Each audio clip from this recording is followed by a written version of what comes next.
गुरुर्ब्रह्मा गुरुर्विष्णू गुरुर्देवो महेश्वरः गुरुः साक्षात् परब्रह्म तस्मै श्री गुरवे नमः। कृष्णाय वासुदेवाय हरये परमात्मने प्रणतक्लेशनाशाय गोविन्दाय नमो नमः। नमामि सद्गुरुं शान्तं सच्चिदानन्दविग्रहम् पूर्णब्रह्मपरानन्दम् ईशमाळं दिवल्लभम् रत्नाकराधौतपदां हिमालयकिरीटिनीम् ब्रह्मराजर्षिरत्नाढ्यां वन्दे भारतमातरम्। पार्थाय प्रतिबोधितां भगवता नारायणेन स्वयं व्यासेन ग्रथितां पुराणमुनिनां मध्ये महाभारतम् अद्वैतामृतवर्षिणीं भगवतीम् अष्टादशाध्यायिनीम् अम्ब त्वामनुसन्ददामि भगवत् गीते भवद्वेषिणीम्।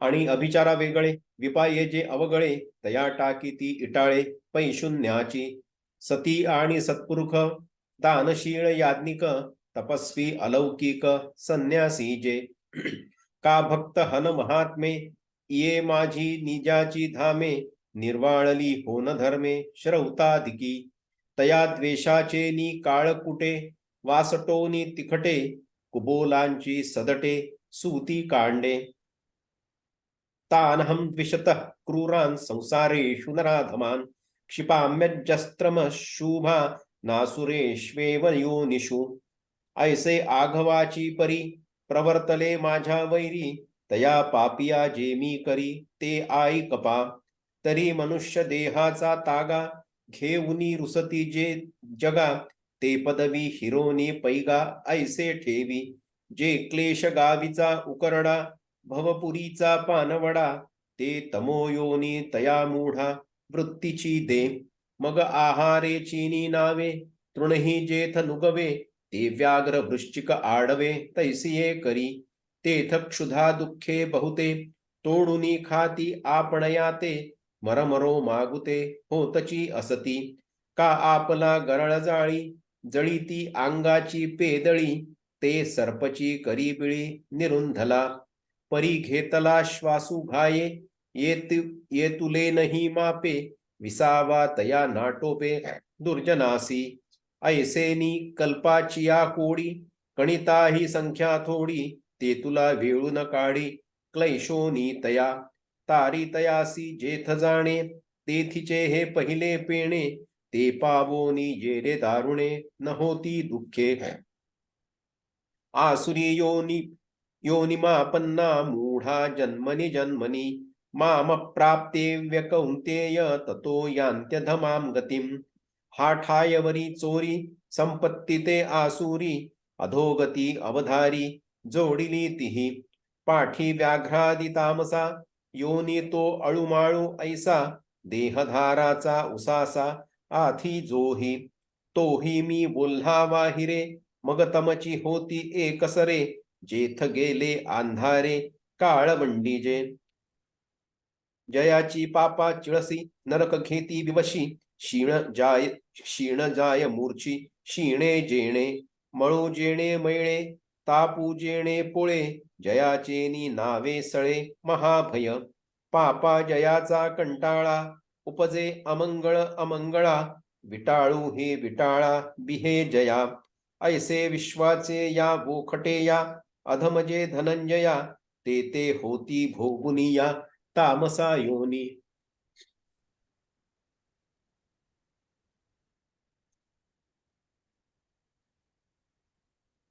अहा सांगता वाचारडे आठविता मन खिरडे कटारे मुखी केवडे जोडिले निरय काईसया ते आसुर संपत्ती पोषित्ती वाऊर जिया दिधले घोर पतन ऐसे म्हणोनी तुवा धनुर्धरा नोहा वेगा तिया मोहरा जेऊता वासू आसुरा संपत्तीवंता आणि दंभादी दोषसाही हे संपूर्ण जयाच्या ठाई ते त्यजावे हे काही मनो कीर.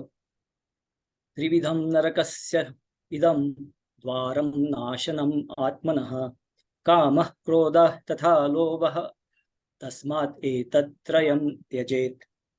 परी काम क्रोध लोभ या तिहींचेही थोंब, थावे तेथे अशुभ विकले जाण. सर्व दुःखी आपुलिया दर्शना धनंजया, पाढाऊ हे भलतया दिधले आहाती. का पापिया नरक भोगी सुवावया लागी जगी, पातकांची दाटुगी सभाची हे. ते रौरव का तव चिवरी आई किजती पटातरी, जव हे तिन्ही अंतरी उठती ना. अपायतीही आसलग यातना इही संवग, हाणी हाणी नोहे हे तिघ हेची हाणी. काय बहु बोलो सुभटा सांगितलिया निकृष्टा, नरकाचा दारवंटा निशंकू हा. या काम क्रोध लोभाम माझी जीवे जो होय उभा, तो निरयपुरीची सभा सन्मानू पावे. म्हणून पुढत पुढती किरीटी हे कामादी दोष त्रिपुटी, त्यजा विची वा वो खोटी आघवा विषयी. एतै विमुक्तः कौन्तेय तमोद्वारै त्रिभिः नरः, आचरति आत्मनः श्रेयः ततः याति परां गतिम्. धर्माधिका चौही आतु पुरुषार्थाची तेची मातू, करावी जे संघातू सांडिलहा. हे तिन्ही जीवी जव जागती, तव वरी निकियाची प्राप्ती. हे माझे कान नाईकती देवो ही म्हणे, जया आपण पे पढिये आत्मनाशा जो बिहे. तेणे न धरावी हे सोये सावधू होईजे. पोटी बांधोनी पाषाण समुद्री बाहे आंगवण, का जिया वया जेवण काळकुटाचे. ही काम क्रोध लोभेसी कार्यसिद्धी ताण तैसी, म्हणून ठावो ची पुसी यया जागा. जे कही अवचटे हे तिकडी सांखळ तुटे, तै सुखे आपुलिये वाटे चालो लाभे. त्रिदोषी सांडिले शरीर त्रिकुटी फिटलिया नगर, त्रिदाह निमालिया अंतर जैसे होय. तैसा कामादिकी तिघी सांडिला सुख पावोनी जगी, संगूला हे मोक्ष मार्गी सज्जनांचा. मग सत्संगे प्रबळे सच्छास्त्राचे निबळे, जन्म मृत्यूची निमाळे निस्तरे राने. ते वेळी आत्मानंदे आघवे, जे सदा वसते बरवे. ते तैसेची पाटण पावे गुरु कृपेचे. तेथ प्रियाची परमसीमा, तो भेटे माऊली आत्मा. तये खेवी आटे डिंडिमा सांसारिक हे. ऐसा जो काम क्रोध लोभा, झाडी करुनी ठाके उभा. तोची एवढिया लाभा गोसावी होय. यह शास्त्र विधी मुत्सृज्य वर्तते कामकारतः.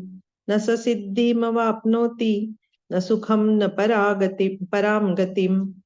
नाहे नावडोनी काही कामादिकांच्याची ठाई, दाटिली जेणे डोई आत्मचोरे. तो जगी समान सकृपू, हिताहित दाविता दीपू. तो अमान्यू केला बापू वेदू जेणे. न धरीची विधीची भीड, न करीची आपली चाड. वाढवित गेला कोड इंद्रियांचे. काम क्रोध लोभांची कास, न सोडीच पाळिली भाष. स्वैराचाराचे असोस वळघला रान. तो सुटकेची या वाहिनी, मग पिवो न लाहे पाणी. स्वप्नी ही ते कहाणी दुरीची तया. आणि परत्र तव जाये हे कीर तया आहे. परी ऐहिकही न लाहे भोग भोगू. तरी माशा लागी भुलला, ब्राह्मण पाण बुडारी घाला. की तेथही पावला नास्तिक वादू. तैसे विषयांचे निकोडे, जेणे परत्रा केले उबडे. तव तोची आणिकीकडे मरणे नेला. एवं परत्र ना स्वर्गू ना ऐहिकही विषय भोगू. तेथ केऊता प्रसंगू मोक्षाचा तो. म्हणूनी कामाचे निबळे जो विषय सेवू पाहे सळे, तया विषयो ना स्वर्गू मिळे ना उद्धरे तो. तस्मात् शास्त्रं प्रमाणं ते कार्याकार्याव्यवस्थितौ ज्ञात्वा शास्त्रविधानोक्तं कर्म कर्तुमिहार्हसि. या कारणे पै बापा जया आथी आपली कृपा, तेणे वेदाचिया निरोपा आनन कीजे. पतीचिया मताव्रता अनुसरोनी पतिव्रता, अनायासे आत्महिता भेटेची ते. ना तरी स्वचना तिथी जेतूना, शिष्य आत्मभुवना माझी पैसे. हे असो आपुला ठेवा, आता आथी जरी यावा, तरी आदरे जेवी दिवा पुढा कीजे. तैसा अशेषाही पुरुषार्था, जो गोसावी हो म्हणे पार्था, तेणे श्रुती स्मृती माथा बैसणे घापे. शास्त्र म्हणेल जे सांडावे, ते राज्यही तृण मानावे. जे घेववी ते न म्हणावे, विषही विरुद्ध. ऐसिया वैदेक निष्ठा, झालिया जरी सुभटा, तरी के आहे अनिष्ठा भेटणे गा. पै अहिता पासुनी काढिती, हित देवनी वाढविती, नाही गा श्रुती परवती माऊली जगा. म्हणून ब्रह्मेशी मेळवी, तव हे कोणे न सांडावी, अगा तुवा ही ऐसीची भजावी विशेषेशी. जे आजी अर्जुना तू येथे, करावया शस्त्रशास्त्रे सार्थे, जन्मलासी बळार्थे धर्माचेनी. आणि धर्मानुज हे ऐसे, ओघेची आले आपैसे, म्हणून अनारिसे करू नये. कार्याकार्य विवेकी, शास्त्रेची करावी पारखी, अकृत्य ते कुडे लोकी वाळावे का. मग अकृत्यपणे खरे निगे, ते तुवा आपलेनी आंगे, आचरोनी आदरे चांगे सारा वेगा. जे विश्वप्रामाण्याची मुदी, आजी तुझ्या हाती असे सुबुद्धी, लोकसंग्रहासी त्रिशुद्धी योग्यू होसी. एवं आसुर वर्गू आगवा, सांगोनी तेथीचा निगावा, तोही देवे पांडवा निरूपिला. यावरी तो पंडूचा, कुमरू सद्भावो जीवीचा, पुसेल तो चैतन्याचा कानी ऐका. संजये व्यासाची या निरोपा, तो वेळू फेडिला तया नृपा, तैसा मीही निवृत्ती कृपा सांगेन तुम्हा. तुम्ही संत माझियाकडा, दिठीचा कराल बहुडा, तरी तुम्हा माने येवढा होईन मी. म्हणून निज अवधान, मज बोळगे पसायदान, दिजोजी सनाथो होईन ज्ञानदेव म्हणे. हरि ओम तत्सत इति श्री ज्ञानदेव विरचितायां भावार्थ दीपिकायां दैवासुर संपत्ति द्विभाग योगो नाम षोडशोऽध्यायः.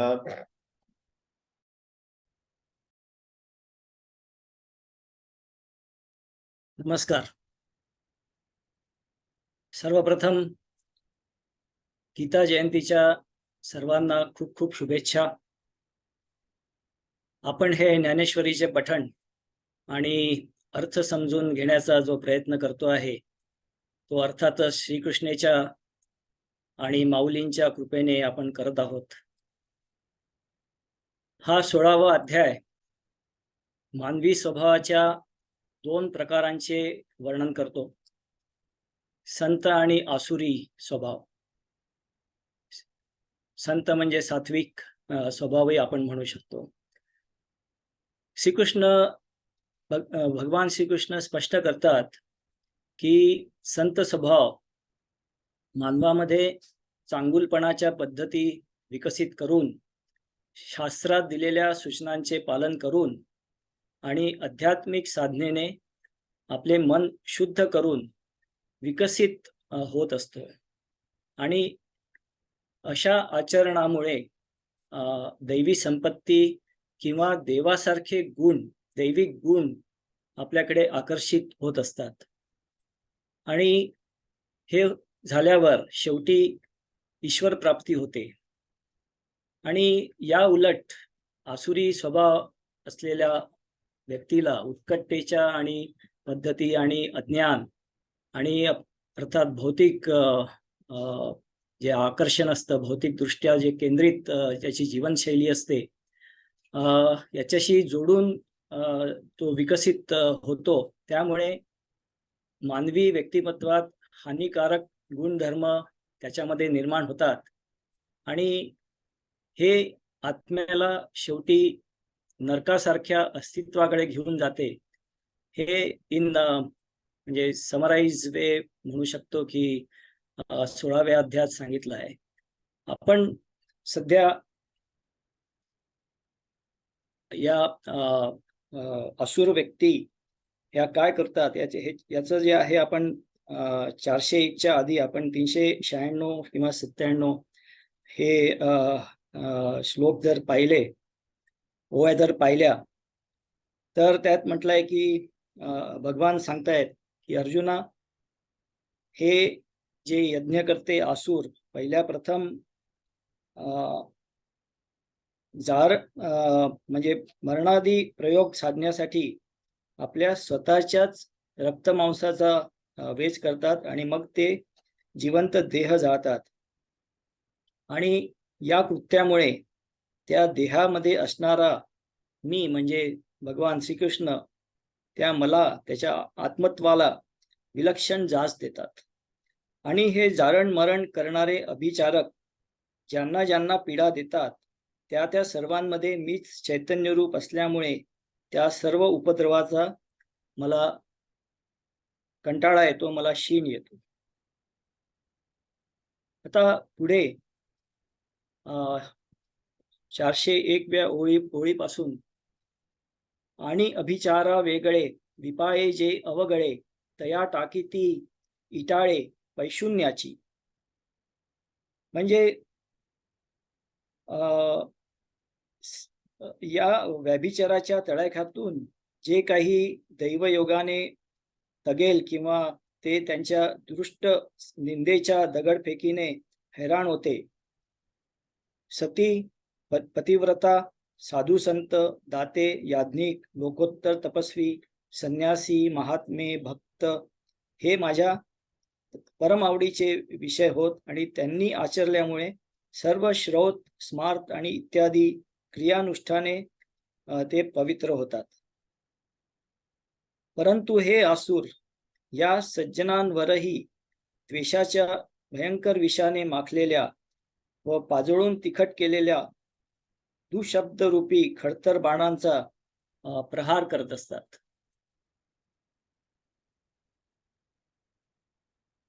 तानहम द्विशेतक कृतांसंसारेषु नराधमान क्षिपाम्यजस्त्रम शुभान आसुरेश्व योनिषु.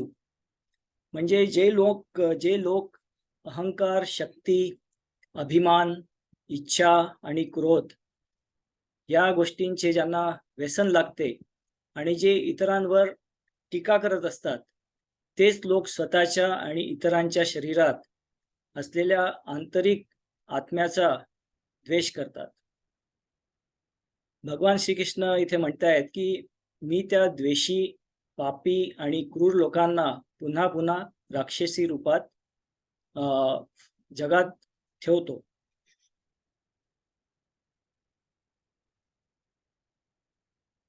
जे क्लेश गावीचा उकरडा, भवपुरीचा पाणवडा, ते तमोयोनी तया मूढा वृत्तीची दे. क्लेशरूपी गावातली सगळी घाण जेथे साचते आणि संसार रूपी नगरातील घाण पाण्याची घाण जेथे वाहते, त्या तामस योनीत या मूढांना मी खितपत ठेवतो. म्हणजे आधी जे सांगितलंय की मी अशा लोकांना जे आहे परत त्या राक्षसी योनीमध्येच मी त्यांना जगात ठेवतो. आणि मग जेथे आहारासाठी नुसते गवत सुद्धा उगवत नाही अशा ओसाड रानात त्यांना वाघ किंवा विंचू यांच्या जन्मास घालतो. आणि मग भुकेने कातावून हे आपल्याच अंगाचे लचके तोडतात आणि पुन्हा पुन्हा पुन्हा मरून पुन्हा पुन्हा जन्माला येत राहतात. का आपुला गरळ जाळी जाळी ती अंगाची पेदळी, ते सर्पची करी बिळी निरुंघला. किंवा आपल्याच विषाच्या दगदगीत आपल्याच देहाची पेंडोळी जाळणाऱ्या सापाच्या जन्मास त्यांना घालून त्यांचा बिळात कोंडमारा करून टाकतो. अरे आत घेतलेला श्वास बाहेर सोडण्याला जितका वेळ लागतो, तितकीही विसाव्याची फुरसत या दुष्टांना मी देत नाही. एसोनी कल्पाची या कोडी गणितां ही संख्या तोडी, ते तुला वेळून काढी क्लेशोनी तया. आणि ज्यांच्याशी तुलना करिता कोटी कल्पांचीही संख्या कमीच भरते, इतक्या अनंत काळपर्यंत त्यांची त्या क्लेशांतून मी सुटका करीत नाही. शिवाय या असुरांना अखेर ज्या स्थितीत जावयाचे असते तिचा हा पहिलाच टप्पा आहे. मग या टप्प्या पलीकडे गेल्यावर त्यांना याहूनही भयंकर दुःखे कशी सोसावी लागणार नाहीत.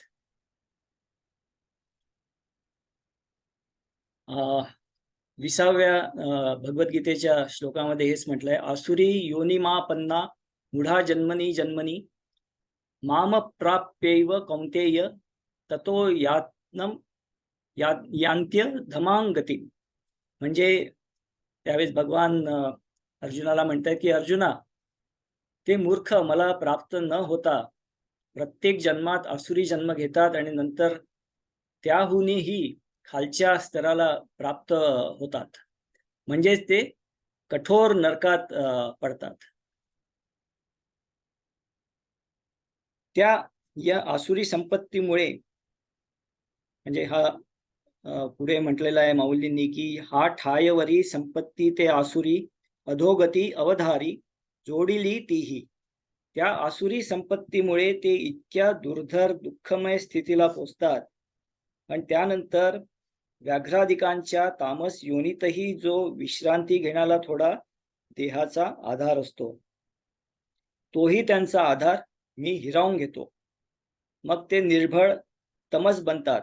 असे निव्वळ तम की ते काळोखाला लागले तर तोही अधिक काळवंडून जाईल. जयाची पापा चिळसी नरक घेती विवसी क्षीण जाय मूर्छी क्षीणे जेणे. मग पापालाही ज्यांचा किळस वाटतो, नरकही ज्यांची धास्ती घेतात, ज्यांच्या कष्टाने कष्टालाही मूर्छा येते आणि ज्यांच्या विटाळाने मळही मलिन होतो, तापाचाही भडका उडतो, महाभयाचाही थरकाप होतो, पापही ज्यांचा तिटकारा करतो, अमंगळालाही जे अमंगळ करतात, विटाळालाही ज्याला संसर्ग दोषाला भीतो, असे हे सर्व जगातले अधमाधम असुर निरनिराळ्या तामस योनींना जाऊन अखेर अर्जुना प्रत्यक्ष तमस बनतात. अहा सांगता वाचारळे आठविता मन खिरडे कटारे मुखी केवडे जोडिले निरय. अरे या मूर्खांनी केवढ्या नरकांचे साधन केले आहेत ते सांगताना वाचा कासावीस होते आणि मन दचकून मागे मुरडते. जिच्यामुळे एवढी भयंकर अधोगती घडते ती दुष्ट आसुरी संपत्ती हे आपल्या जवळ का पोचतात हेच समजत नाही. म्हणून अर्जुना, तू तिच्या वाटेला कधीही लागू नकोस आणि जेथे आसुरी संपत्तीचे मालक राहत असतील आणि दंभाबी दोषसाही हे संपूर्ण जयाच्या ठाई ते त्यजावे हे काही म्हणो कीर. म्हणजे जेथे आसुरी संपत्तीचे मालक राहत असतील आणि जेथे दंभ इत्यादी मागे सांगितलेल्या 6ही दोष आपण बांधलेले दिसतील तेथे आपण पाऊलही घालू नये हेच योग्य आहे. परी काम क्रोध लोभ या तिहींचेही थोंब थावे तेथ अशुभ पिकले जाण. अरे जेथ काम क्रोध लोभ या त्रिकुटांचे प्रस्थ मासते तेथे अमंगळाची सुगी पिकते म्हणून समजावे. अर्जुना, आपले दर्शन वाटेल त्या जीवास घडावे म्हणून सर्व दुःखांनी हे 3 वाटाडेच ठेवले आहेत. का पापिया नरक भोगी सुखावया लागी जगी पातकांची दाटुगी सभाची हे. किंवा पाप्यांना नरक भोगात ढकलण्याकरिता ही पातकांची दांडगी सभाच थाटली आहे जणू. जोपर्यंत या तिघांचा संचार अंतःकरणात झाला नाही तोपर्यंत नरकाची ख्याती पुराणातच राहते. अपायतिही आसलग यातना इही संवग हानी हानी नोहे निघ हेची हानी. हे 3 दोष संचारले की सर्व अपाय तत्काळ अंगाला येऊन भिडतात आणि कष्ट तर अगदी संवग्ग होतात. असे जगात जिला हानी म्हणतात, ही हानी म्हणजे खरी हानी म्हटली म्हणजे हे तिघेच होत. 21व्या श्लोकात भगवद्गीतेत तेच म्हटलंय, त्रिविधम नरकस्य इदम द्वारम नाशनम आत्मनः काम क्रोध तथा लोभ तस्मात एतत् त्रयम त्यजेत. म्हणजे वासना, क्रोध आणि लोभ हे 3 प्रकारचे नरकांचे दरवाजे आहे. येथे वासना, क्रोध आणि लोभ यांना नरकाचे द्वार म्हटले आहे, कारण ते सर्व दुष्कृत्यांचे मूळ आहे आणि नरक प्राप्तीकडे नेणारे आहे, आत्म्याचा नाश करणारे आहे. म्हणजेच अधोगामी मार्गावर घेऊन जाणारे आहेत. आणि म्हणून या तिघांचा त्याग केला पाहिजे. पुढे माऊली म्हणतायत 29व्या ओळीमध्ये, काय बहु भोले सुभटा सांगतिल्या निकृष्ठा नरकाचा दारवंटा त्रिशंकू हा. अर्जुना, आता आणखी काय सांगू? अरे सर्व नरकात जो अत्यंत भयंकर नरक असेल त्याचा उंबरठा म्हणजे हा 3 दोषांचा त्रिशूळ आहे. या त्रिशंकू म्हणजे 3 टोकांच्या उंबरठ्यावर जो जीव उभा राहतो तो नरक नगरीच्या मुख्य सभागृहात प्रवेश करतो. म्हणोनी पुढत पुढती किरीटी हे कामती दोषत्री पुटी त्यजावीची गा वोखोटी आघवाविषयी. म्हणून अर्जुना, तुला पुन्हा पुन्हा बजावून सांगतो की काम, क्रोध, लोभ हे द्वार त्रिपुष सर्व प्रसंगी आपण धुडकावून लावलेच पाहिजे. आणि जर ही दोष मंडळी झाडून टाकली तरच धर्म इत्यादी 4 पुरुषार्थांच्या गोष्टी जीवाने आपण बोलाव्यात. हे तिन्ही जीवी तव जागती तव निकीचाची प्राप्ती हे माझे कान नाही गते देवो ही म्हणे. जया आपण पे पडिये आत्मनाशा जो विहे तेण न धरावी हे सोये सावधू होईजे. सो हे 3 दोष जोपर्यंत जीवाचे ठाई जागे आहेत तोपर्यंत त्याला खऱ्या कल्याणाचा लाभ होईल असे माझा कान काही घेत नाही, म्हणजे मला असे बिलकुल वाटत नाही, असे भगवान श्रीकृष्ण म्हणतात. ते पुढे सांगतात की ज्याला आत्म्याविषयी प्रेम आहे, जो आत्मनाशाची भीती बाळगतो, त्याने या मार्गाला कधीही जाऊ नये आणि त्याने निरंतर जागेच असले पाहिजे. जया आपण पे पडिये आत्मनाशा जो बिहे तेण न धरावी हे सोये सावधू होईजे.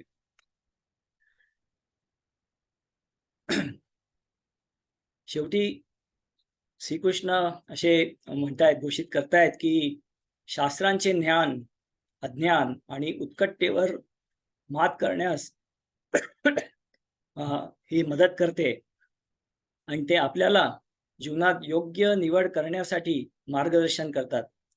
म्हणूनच आपण त्याची शिकवण आणि आदेश समजून घेतले पाहिजे आणि त्यानुसार आपण या जगात आपली कृती केली पाहिजे. तर हे जे 4 भगवद्गीतेचे श्लोक आहे हे फार सुंदर पद्धतीने ज्ञानेश्वर माऊलींनी वेगवेगळे उदाहरणं देत इथे प्रस्तुत केलेले आहे ज्ञानेश्वरीमध्ये. धन्यवाद.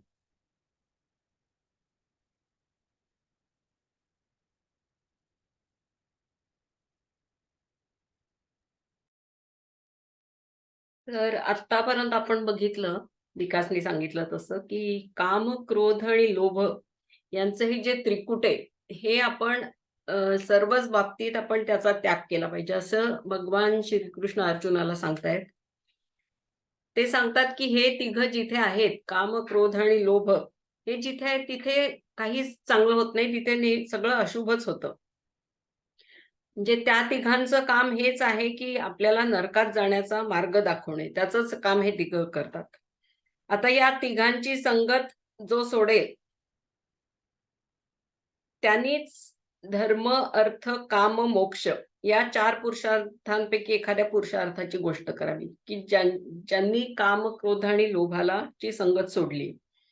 आणि हे तिघे जोपर्यंत अंतःकरणात आहेत एखाद्याच्या, तोपर्यंत अशा व्यक्तीने काही चांगलं सांगितलं तरी ते मला कधी ऐकूच येणार नाही. कारण हे तिघं ज्याच्या अंतःकरणात आहेत, त्याच्या तोंडून काही निघालेलं मला कधी ऐकूच येणार नाही, असंच तू समज.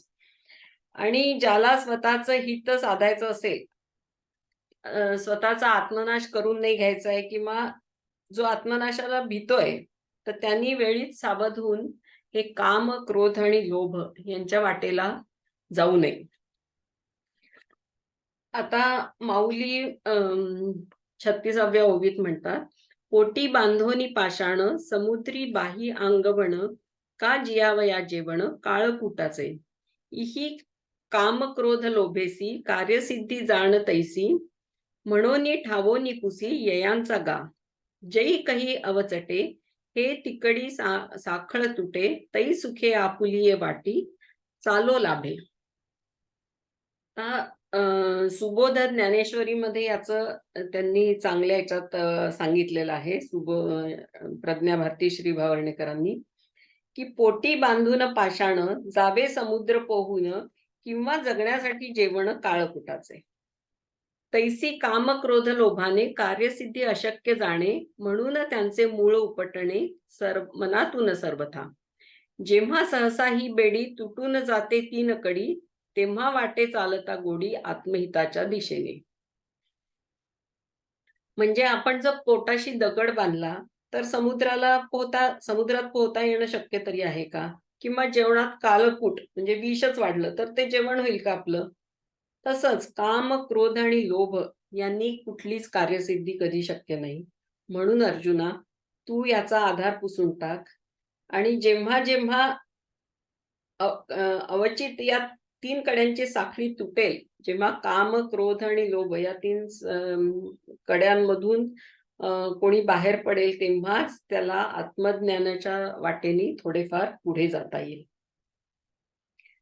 पुढे माऊली म्हणतात, त्रिदोषी सांडिले शरीर त्रिकुटी फिटलिया नगर त्रिदाह निमालिया अंतर जैसे होय तैसा कामादिकी तिघी सांडिला सुख पावनी जगी संगूल आहे मोक्ष मार्गी सज्जनांचा मग सत्संगे प्रबळे सच्छास्त्राचे निबळे जन्म मृत्यूची निमाळे निस्तरे राणे ते वेळी आत्मानंदे आघवे जे सदा बसते बरवे ते तैसेची पाटण पावे गुरु कृपेचे.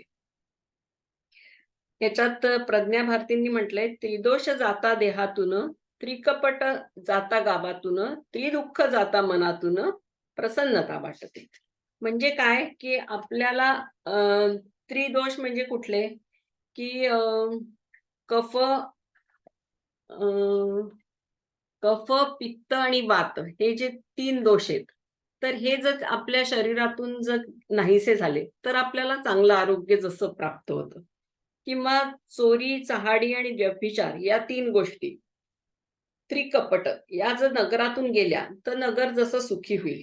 किंवा 3 दाह म्हणजे जी 3 दुःख आहेत ती मनातून जर दूर झाल्यावर अंतःकरण कसं प्रसन्न होईल, तसं या कामादिक तिघांनी सोडलेला मनुष्य सुखी होतो आणि मोक्ष मार्गात सज्जन संगतीचा लाभ मिळवतो. त्यामुळे हे जे 3 काम, क्रोध, लोभ आहे हे मनातून यांचा संगत सोडून दिली तरच तुम्हाला मोक्ष मार्गात सज्जन संगतीचा लाभ मिळू शकतो. मग उत्तम सत्संगाने आणि चांगल्या शास्त्राचा अनुभव घेऊन तो जन्म मृत्यूच्या माळरानातून पलीकडे जातो. मग सत्संगाच्या बळाने सत्शास्त्रांच्या ज्ञानाने जन्म मृत्यूची माळराने करीतो पार. असा माणूसच ती जन्म मृत्यूच्या माळरानातून पलीकडे जाऊ शकतो. मग गुरु कृपेचे पुण्य स्थान जे आत्मानंदे परिपूर्ण सदोदित सुप्रसन्न लाभते तेथे भेटे परम प्रिय आत्मा माऊली अतिसदय तिच्या आलिंगने होई विलय सांसारिक तापाचा. आता अं, या जन्ममृत्यूच्या माळरानातून जो सत्संगाने किंवा सत्शास्त्राने अनुभव घेऊन पलीकडे जातो, त्यानंतर त्याला असं नगर प्राप्त होतं की जिथे आत्मानंद, खूप आनंद जिथे नांदतोय अशाच ठिकाणी ती व्यक्ती जाऊ शकते. आणि ते नगर म्हणजे गुरुकृपा. तिथे अगदी श्रेष्ठ अंतिम स्थिती म्हणजे आत्मरूपी माऊलीच त्याला भेटते. आणि त्या आईच्या कृपेने संसाररूपी डांगोरा वाजेनासा होतो. याप्रमाणे काम, क्रोध, लोभ या तिघांनाही झाडून धैर्याने तो मोक्षाच्या मार्गावर उभा राहतो, स्थिर होतो आणि त्याला आत्मलाभाची प्राप्ती होते गुरुकृपेने. आता याच्या पुढचा जो श्लोक आहे, शास्त्र विधिमुत्सृज्य वर्तते कामकारतः न स सिद्धिम वाप्नोती न सुखं न परांगती. आता माऊली याचं वर्णन करताना म्हणतात, ना हे नावडोनी काही कामादिकांच्या चिठ्ठाई दाटिली जेणे डोई आत्मचोरे. जो जगी समान सकृप हिताहित दाविता दीपू तो अमान्यू केला बापू वेदू जेणे.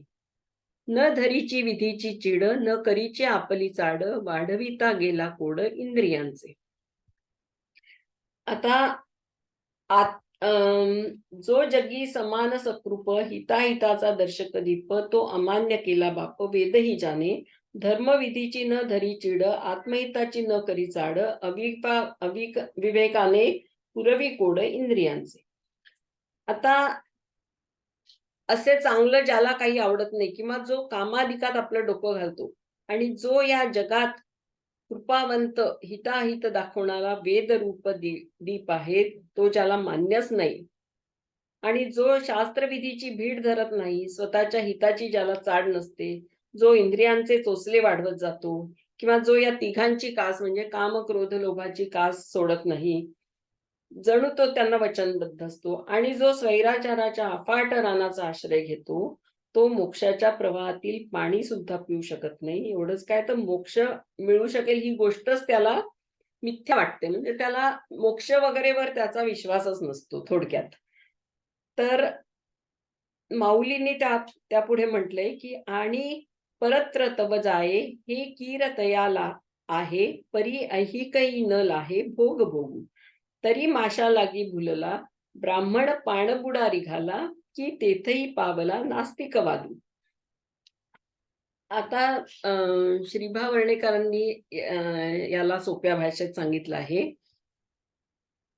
उत्तम गती परलोकात त्यास न मिळे निश्चित किंबहुना न होती प्राप्त ऐहिकही भोग. म्हणजे अशा माणसाला परलोकात स्थान नाही किंवा त्याला ऐहिक जगात सुद्धा सुख भोगता येत नाही.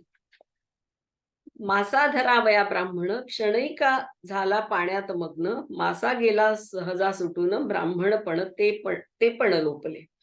आता पहा की एक ब्राह्मण मासे खायला मिळावं म्हणून जर कोळ्यांच्या याच्या वस्तीत किंवा जातीत शिरला, पण तिथे त्या लोकांना हा नास्तिक आपल्यात नको म्हणून कोळ्यांनी पण त्याला आपल्या जातीत सामावून घेतलं नाही. आता तो स्वतः दोन्ही म्हणजे स्वतःच्याही जातीला मुकला आणि कोळ्याच्या जातीने त्यांनी त्याला ऍक्सेप्ट नाही केलं. त्याप्रमाणे ज्यांनी विषयात भुलून परलोकीचे सुखही डाबलले त्याचे मरण आले की तो भलतीकडे जातो. आणि अशा या स्वैराचारी माणसाला कुठेच सुख नाही. म्हणजे दोन्ही इकडे याही सुख नाही आणि परलोकातही नाही. त्यामुळे तो दोन्हीकडून त्याचं सुख डाबलल्या जातं. परलोकी स्वर्ग नाही आणि जिथे आहे तिथे सुख नाही. तिथे मोक्ष मिळण्याची गोष्ट कुठे येते. म्हणून कामग्रस्त मनुष्य विषयांचा भोग हट्टाने घेऊ लागला तर तेही सुख त्याला मिळत नाही आणि स्वर्गही मिळत नाही आणि त्याचा जन्म मरणातून उद्धार होत नाही. त्यामुळे हा जो काम, क्रोध आणि लोभ याचं वर्णन हे का सोडायला पाहिजे हे पटवून देताना भगवान श्रीकृष्ण अर्जुनाला सांगतात की अशा व्यक्तीला इथेही सुख मिळत नाही आणि स्वर्गही मिळत नाही आणि त्याचा जन्म मरणाच्या फेऱ्यातून त्याचा उद्धार होत नाही. या कारणे पै बापा जया आथी आपली कृपा तेणे वेदांची निरोपा आनन कीजे. पतीची आमता अनुसरो निपतिव्रता अनायासे आत्महिता भेटे चिते. ना तरी गुरुवचना विठी देतू जतना, शिष्य आत्मभुवना माझी पैसे. म्हणून भगवान श्रीकृष्ण अर्जुनाला म्हणतात की अरे बाबा, ज्याला स्वतःच्या हिताची काळजी आहे त्यांनी वेद वचन ओलांडू नये, किंवा पतीचं मत अनुसरून पतिव्रता स्वतःचं कल्याण करून ठेवते, तसं गुरुवचनाकडे लक्ष देऊन जर शिष्याने गुरुवचनाचं पालन केलं तर तो शिष्य आत्मस्थानी लाभेल. तसेच आपली ठेवलेली ठेव जर हाती यावी वाटत असेल तर दिवा हातात घेऊन शोध घ्यावा म्हणजे बरे पडेल. त्याप्रमाणे ज्यांना पुरुषार्थ साधायचा असेल त्यांनी श्रुती व स्मृती यांना शिरोधार्य मानले पाहिजे. शास्त्र एखाद्या वेळे राज्य सोडायची आज्ञा देईल तर राज्यही तृणासमान मागा. शास्त्राने सांगितलं तर राज्य पण सोडून देता आलं पाहिजे, किंवा शास्त्र जर विषय प्राशन करणे योग्य अशी आज्ञा देईल तर तेही करायला नाही म्हणू नये. वेदांवर अशी जर एकांतिक निष्ठा असेल तर वीर श्रेष्ठ अनिष्ट त्याला भेटेलच कसे. म्हणजे हे वेद जे आहे, आता जे जगात नाही ते वेदात आहे म्हणतात, आणि वेद हे भारतीय धर्माचे आणि संस्कृतीचे मूलाधार ग्रंथ आहे, आणि जगातलं पहिलं साहित्य म्हणजे वेद आहे. तर त्यामुळे हे जे शास्त्र जे सांगेल, त्यांनी राज्य सोडायची आज्ञा दिली, राज्य सोडायचं, विष प्राशन करायला सांगितलं तेही करायला नाही पडू नये. अशी एकांतिक निष्ठा वेदांवर असली पाहिजे. अशी जर असेल तर त्याला अनिष्ट भेटेलच कसं. अहितापासून आपल्याला बाहेर काढणारी आणि हित करून ते वाढवणारी वेदांसारखी दुसरी माता नाही. वेद हे मानव सृष्टीच्या आधी परमेश्वरांनी मानवाच्या कल्याण करण्यासाठी निर्माण केले, त्यामुळे ते अनादी आहेत. आता हे प्रज्ञा भारतींनी याचं वर्णन करताना म्हटलंय, ऐसा होऊन एकनिष्ठ वेदाज्ञा जो पाळी श्रेष्ठ, त्यास कैसे अनिष्ट भेटेल पार्था. तर त्याला अनिष्ट कधी भेटू नाही शकत. अहितापासून काढणारी, हित देऊन वाढवणारी श्रुती जगी दुसरी माऊली, श्रुती बाजूनी जगी दुसरी माऊली नाही. जिने घडे ब्रह्मप्राप्ती ती कोणी न टाकावी श्रुती, अर्जुना तू विशेष भक्ती इच्छी करावी. त्यामुळे अर्जुना तू या वेदाकडे दुर्लक्ष करू नको. जी आपली ब्रह्माशी गाठ घालून देते, भेट करून देते, ती वेदमाता ही कोणीही दुर्लक्षित करू नये. जे आजी अर्जुना तू येथे कराव्या सत्य सार्थे, जन्मलासी बळार्थे धर्माचेनी, आणि धर्मानुज हे ऐसे बोधेची आले आपैसे, म्हणून अनारिसे करू नये. कार्या विवेकी शास्त्रीची करावी पारखी, अकृत्य कुडे ते लोकी बाळावे का. तू इथे शास्त्र सार्थ करण्यासाठी आणि धर्माचरणाच्या आधारावर सामर्थ्य संपन्न होण्यासाठी तुझा जन्म झालाय, आणि धर्मानुज हे नाव तुला सहज प्राप्त झाले आहे. धर्माचं तू त्यावरून तू धर्म आचारला पाहिजे असा आचारावा असा बोध होतो, म्हणून तू धर्माच्या विरुद्ध काही करू नये. कार्य किंवा अकार्य हे शास्त्र वचन पारखून घ्यावं, आणि अकार्य म्हणजे जे लोकांनी ज्याची निंदा केलेली आहे किंवा जे लोकनिंदित आहे ते करू नये. आणि मग जे सत्कृत्य म्हणून खरोखरीचं ठरेल ते तू स्वतः आचरण करून पूर्ण करावं. कारण हे सत्वबुद्धी अर्जुना, आज तुझ्या कार्यावरूनच विश्व सत्कार्य कोणते हे ठरवणार असल्यामुळे तू लोकसंग्रहासाठी खरोखर काया वाचा मनाने पात्र आहेस. म्हणजे प्रज्ञा भारती याच्यात म्हणतात, अखिल विश्वा वाटे प्रमाण ऐसा तुझा अधिकार जाण, तू संग्रहास पूर्ण योग्य आहेस अर्जुन. ऐसी आसुरी संपत्ती भीषण, तिचे स्वरूप लक्षण याचे केले निरूपण भगवंताने. त्यामुळे भगवंतांनी अर्जुनाला आसुरी संपत्तीचं वर्णन करून की ती कशी त्याचा कसा त्याग केला पाहिजे, आणि तू तुझं धर्मानुज हे नाव तुझं प्राप्त झालंय, त्यामुळे तू धर्माचं आचरण केलं पाहिजे, आणि त्याच्यासाठीच तू प्राप्त आहे, आणि तुझा जन्मच त्याच्यासाठी झालेला आहे. अशा प्रकारे आसुरी स्वभावातील दोषांचं नीट समजावून सांगितलंय भगवंतांनी अर्जुनाला आणि त्यांनी त्याला त्यातून सुटण्याचा उपाय पण सांगितला आहे. यावरी तो पंडूचा कुमरू सद्भावो जीवीचा पुसेल तो चैतन्याचा कानी ऐका. संजय व्यासाची या निरोपा तो वेळू फेडीला या नृपा तैसा मीही निवृत्ती कृपा सांगेन तुम.